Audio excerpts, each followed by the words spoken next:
Hola, muchas gracias a todos por quedaros aquí, viendo la hora que es, y quería en primer lugar pues agradecer a Sergio la oportunidad de participar en este curso formativo que es tan interesante y que repercute tanto en la salud de la población en general. Voy a presentar un caso de hipertensión secundaria y a base del caso pues aprovecharemos para repasar pues cuáles son las características que nos pueden hacer llevar a sospechar que un paciente puede padecerla.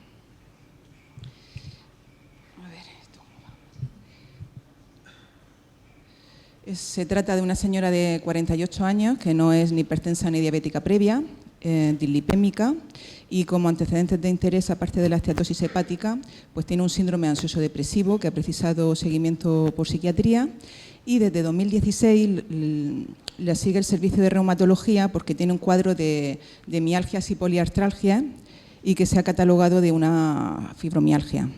Y también cuenta migrañas, que también la valoró el servicio de neurología, que son migrañas en aura. Es fumadora y se encontraba en tratamiento crónico con varios analgésicos, entre ellos un antiinflamatorio. Nos la remite el médico de atención primaria en mayo del 17 por proteinuria. Tenía una proteinuria de más de 2,5 gramos a expensas de albúmina, y con un sedimento normal, una función renal normal, iones normales, con un filtrado de 87 mililitros minuto. La exploración física en la primera revisión pues no dio ningún dato de interés, estaba normotensa y lo único pues un sobrepeso. Se le hizo una batería de estudio inmunológico que hacemos nosotros, que salió todo normal o negativo, salvo un cociente de cadenas ligeras que luego no se confirmó. Y la ecografía renal, pues los riñones simétricos, normales, sin hallazgos de interés. Con estos datos se diagnostica a la señora de una enfermedad renal crónica estadio 1-2 A3, de probable origen glomerular, acompañado o no de un componente intersticial crónico por la toma de antiinflamatorios. En ese momento se suspenden los antiinflamatorios, se le contraindican y se inicia un IECA, se inicia ramipril para el control de la proteinuria. Se le hace control posterior en la consulta y la función renal no se deteriora y pues sí que tiene respuesta de la proteinuria a menos de 1 gramo. Sin embargo, unos cuantos meses después, en abril del 18, la señora acude a la consulta diciendo que unas semanas antes ha tenido que ir a la puerta de urgencia porque tiene una crisis hipertensiva, se encontraba mal y tenía una tensión de 21/10.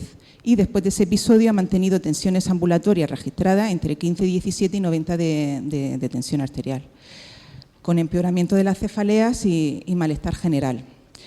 Había ido a su médico de cabecera y como tenía esas tensiones, su médico le ajustó el tratamiento, le quitó el ramipril y lo cambió por un compuesto que lleva 3 principios activos, el olmesartán de 40, la amlodipino y hidroclorotiazida. Llama la atención que en la analítica tenía una creatinina de 1,1 con un filtrado glomerular que ya pasa a rango de insuficiencia renal, una enfermedad renal estadio 3, un filtrado menos de 60. Tenía su dislipemia que no estaba controlada y la orina y el sedimento pues era normal. En este momento, al ver la consulta, pues nos planteamos que puede tener esta señora una hipertensión secundaria y empezamos a hacerle el despistaje. Y entonces yo quería preguntaros a vosotros cuál sería el dato de la historia clínica que más nos podría orientar a que esta señora tuviera una hipertensión secundaria. Yo no sé usar el Kahoot y entonces no sé si levantando la mano nos podríamos apañar a ver qué es lo que opináis. Podría ser la edad de la paciente, tiene 48 años. El inicio brusco y severo, que de repente se empieza a encontrar mal y acude y tiene 21/10 de tensión, o el no estar controlada a pesar de estar con 3 fármacos, uno de ellos es un diurético. Las dos últimas es que solamente la B y la C son correctas o que todas serían correctas. Yo creo que nos podríamos centrar en contestar eso, entre la D y la E. Entonces, no sé, el que todas son correctas, más o menos, ¿qué opináis? ¿Quién opina que todas son correctas, más o menos? Hay público. ¿Y la D de que solo B o C? Bueno, para poder contestar a esto vamos a revisarnos, vamos a repasar un poco cuáles son las condiciones que nos tienen que hacer sospechar una etiología secundaria. Básicamente son todas las hipertensiones resistentes, que ya lo hemos comentado, si el paciente está con 3 fármacos y uno de ellos es un diurético, en principio tiene que ser un diurético tiacídico, ya nos tiene que alertar de que puede haber una causa secundaria.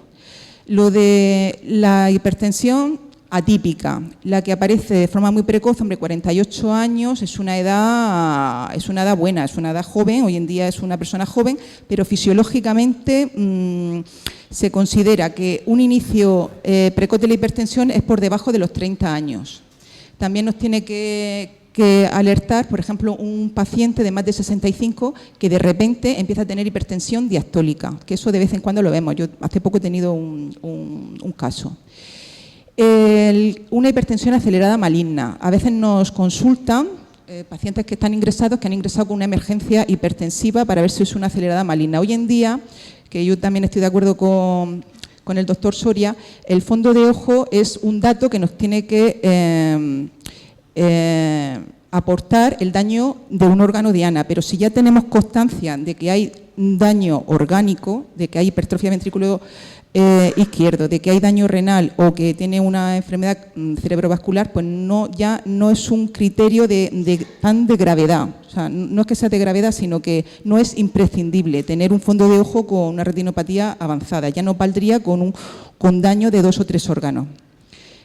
También el descontrol de la hipertensión. No una hipertensión que poco a poco se va descontrolando, sino que de repente un señor que está totalmente controlado con 1 o 2 fármacos se mete en 18 o en 20 de tensión. Y por último, la hipopotasemia. Que la hipopotasemia puede ser tanto espontánea, que le hagamos en el despistaje de los hipertensos, le hagamos su bioquímica para ver función renal, para ver control lipídico y le pidamos también los iones. Y veamos que el potasio está bajo o cuando empecemos tratamiento diurético y veamos que el potasio baja de forma desproporcionada.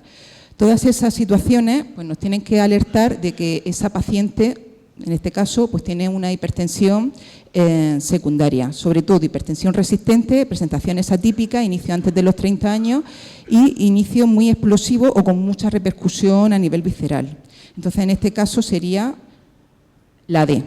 Esta señora tenía 48 años y está en una edad en la que ya puede aparecer, si no tuviera el resto de características clínicas, una hipertensión pues, es esencial. La segunda pregunta, ¿cuál sería la etiología más probable de hipertensión secundaria en esta paciente? Como opciones he puesto que tenga por su enfermedad renal crónica, que tenga una nefropatía parenquimatosa, inducida por toma de AINES, un hiperaldosteronismo primario o una hipertensión renovascular. De la nefropatía parenquimatosa, ¿quién más o menos piensa que puede ser por eso? Nadie. La inducida por toma de AINES, se lo hemos quitado, efectivamente, se lo hemos quitado. Y ya, hiperaldosteronismo primario o hipertensión renovascular. Hipertensión renovascular, ¿quién piensa que puede tenerla? ¿Y cuál sería el dato que hay en la historia que nos puede sospechar la renovascular? Tú que has levantado la mano, te toca. Bueno, hay un dato en la historia que es que el ramipril lo lleva a dosis baja y entonces se pone con la crisis hipertensiva y su médico le cambia un mesartán ya a una dosis pues, de 40, que es una dosis buena. Y ya en esa analítica tiene deterioro de la función renal, que es más de un 30%. Aunque tenga 1,1, eso es insuficiencia renal porque tiene un filtrado por debajo de 60. Y ese es el dato que nos hace sospechar, aparte de que es mujer y la edad, de que pueda tener una hipertensión renovascular. Aquí repasamos las causas, las principales etiologías. La hipertensión que se asocia a la enfermedad renal crónica, hay como 2 grandes clasificaciones. Una que es las que son de enfermedad renal, por ejemplo, cuando tiene una glomerulonefritis con mucha proteinuria, cuando tiene mucha proteinuria o cuando está con una fase de actividad pueden hacer hipertensión. En este caso, la señora vino con su proteinuria y estaba normotensa. O con función renal normal, por ejemplo, en pacientes con poliquistosis. Eso sería por un lado. Y luego, por otro, está la hipertensión que se asocia ya al desarrollo a grados más avanzados de enfermedad renal crónica, porque es muy prevalente, porque tienen una serie de alteraciones en la activación del sistema renina-angiotensina, también en el sistema simpático, retienen más volumen y son hipertensiones que se asocian a grados más avanzados de enfermedad renal crónica, que no es el caso. La renovascular también aparece como, también hay dos perfiles, que luego lo hablaremos, los pacientes que son arterioscleróticos, eso sería un perfil, que luego hablaremos un poco de eso, y luego el de mujeres que debuta de inicio brusco de mediana edad. Luego ya pues el hiperaldosteronismo, el potasio pues no siempre tiene por qué estar bajo, pero nos llama mucho, es un dato que cuando está bajo tiene una alta especificidad. La apnea obstructiva del sueño también sería otra causa, que son pacientes que son obesos, que tienen pues apneas del sueño. Las inducidas por drogas o fármacos, muy importante los antiinflamatorios, muy importantes porque son fármacos que, aunque tú no se los prescribas, los pacientes muchas veces, si no se los prohíbes, los compran ellos directamente de la farmacia. Y los tóxicos en orina. Vemos también cada vez más chicos jóvenes con emergencias hipertensivas que tienen tóxicos en orina, sobre todo cocaína positivo, y dan cuadros que se ponen malos, con dolor abdominal, taquicardia y temblor.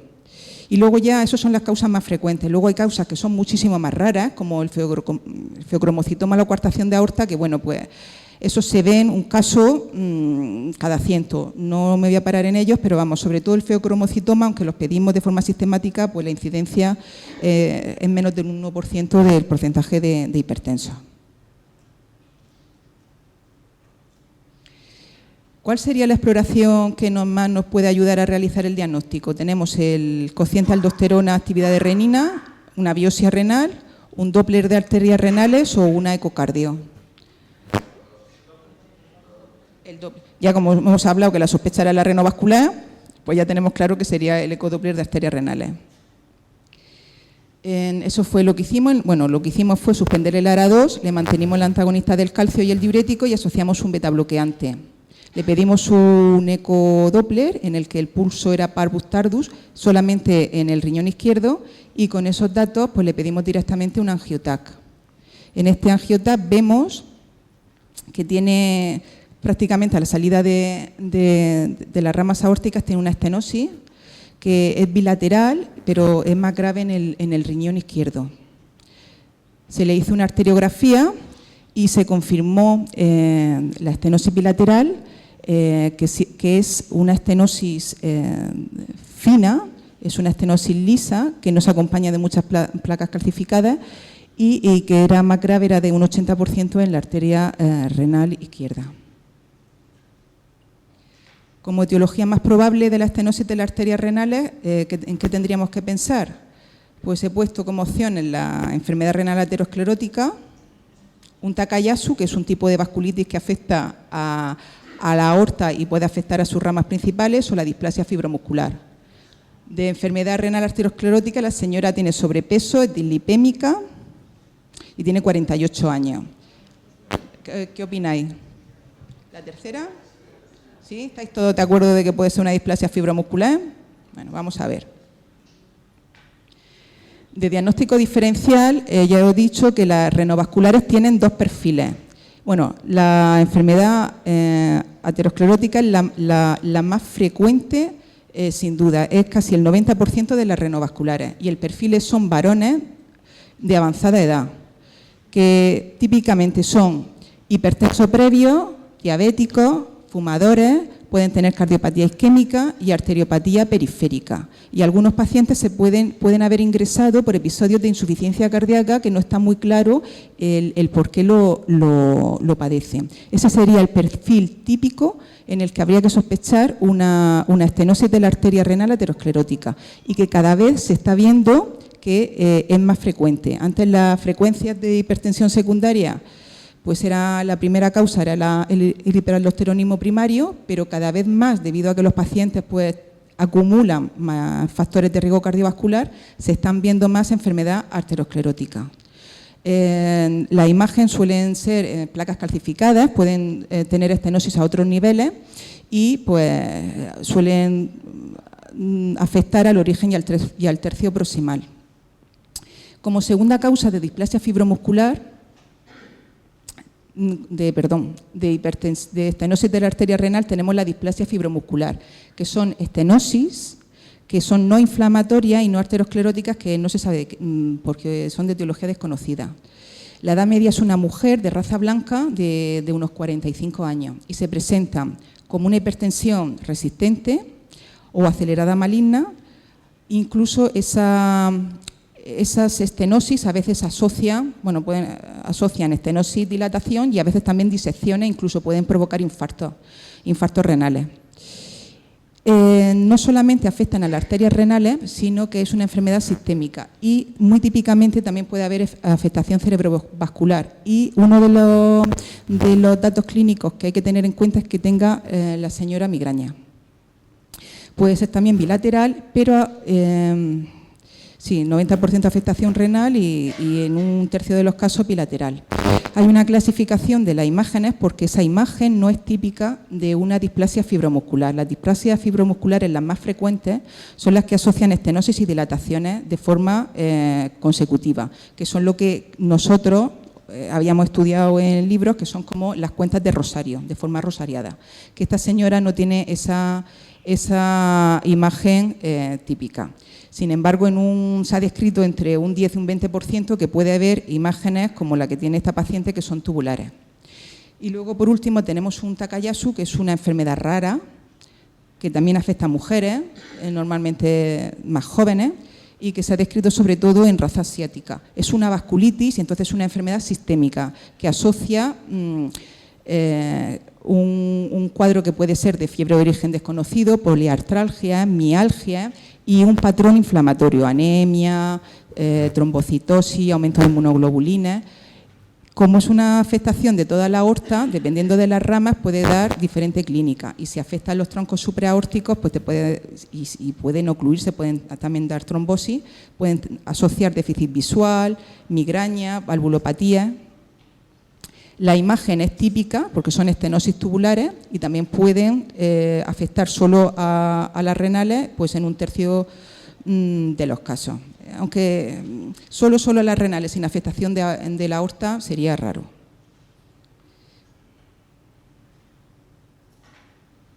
Dada la imagen y dada que la señora había estado previamente con un cuadro pues, de mialgia, de poliartralgia, que tiene también la migraña, se le hizo un estudio completo con una angiotat de aorta torácica, de tronco supraórtico y de arteria cerebral, en el que no teníamos evidencia de arteriopatía a ningún otro nivel. El fondo de ojo era normal y en la ecocardio pues, ni tenía valvulopatía ni afectación de los troncos supraórticos. La analítica tras la retirada del ARA2 se normalizó la función renal.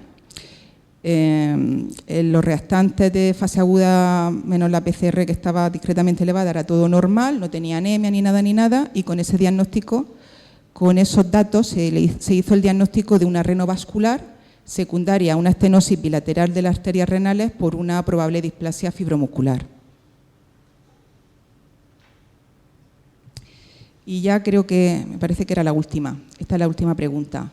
Tenemos una señora que tiene una estenosis bilateral de las arterias renales. ¿Cuál sería la mejor opción terapéutica? Pues practicar una angioplastia bilateral, porque está indicada en todos los casos de estenosis, independientemente de la causa y sintomatología. Practicarle una angioplastia bilateral porque esta señora tiene una hipertensión resistente, o practicarle una angiodisplasia bilateral a ser la etiología no arteriosclerótica. Y ya como opción he puesto que todas son ciertas, o solamente la B y la C. De practicar una angioplastia a todos los casos de estenosis, ¿no? Tienes un órgano que no le está llegando suficiente riego. Una tenía, hay pacientes que tienen un 60 o un 80%. ¿No lo harían en todos los casos? ¿Los cardiólogos qué? ¿No? Porque tiene una hipertensión resistente. Y por ser la etiología no arteriosclerótica, bueno. ¿Cuándo estaría indicada la revascularización? Pues se recomienda, bueno, como recomendación, dependiendo de la guía en la que trabajes, cambian un poco y ha ido cambiando con el tiempo. Antes era más agresivo con revascularizar, sobre todo en las que, en todas. Y antes los arterioscleróticos se revascularizaban más. Se ha visto que con tratamiento médico, si están bien controlados, no mejora la evolución versus hacerle la dilatación en los que tienen arteriosclerosis, salvo si tienen episodios de insuficiencia cardíaca, si tienen una hipertensión resistente.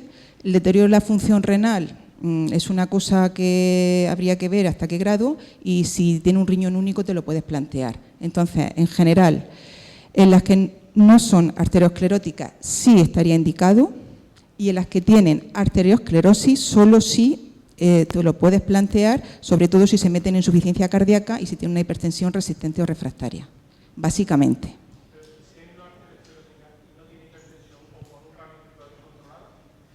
En este caso, tienes que ver si la detección tú la has hecho de forma asintomática, porque arteriografías de forma sistemática a un paciente que está asintomático no lo haces. Hipertensión renovascular. Hipertensión renovascular de etiología no arteriosclerótica.